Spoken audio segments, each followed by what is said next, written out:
লাখ লাখ ধর্মপ্রাণ মুসল্লিদের লাব্বাইক আল্লাহুম্মা লাব্বাইক ধ্বনিতে মুখরিত হয়ে উঠেছে সৌদি আরবের মক্কা ও মিনা প্রান্তর। মিনায় হাজিদের সমবেত হওয়ার মধ্য দিয়ে আজ থেকে শুরু হয়েছে এবছরের পবিত্র হজের মূল আনুষ্ঠানিকতা।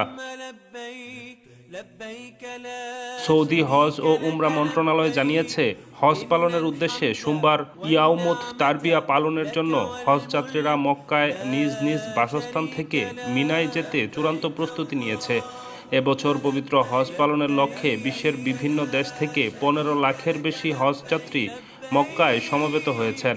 তাদের সঙ্গে সৌদি আরবেরও আরও কয়েক লাখ হজ যাত্রী যোগ দেন।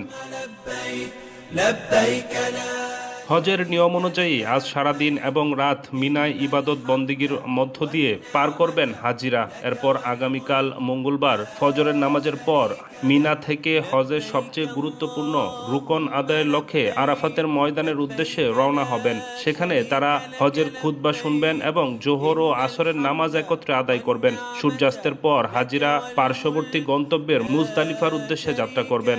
বুধবার পশু কুরবানির মধ্য দিয়ে হজের মূল আনুষ্ঠানিকতা শেষ হবে এবং শুরু হবে পবিত্র ঈদুল আজহা। এরপর হাজিরা কাবা শরীফের বিদায়ী তাওয়াফ সম্পন্ন করে নিজ নিজ দেশে ফিরতে শুরু করবেন।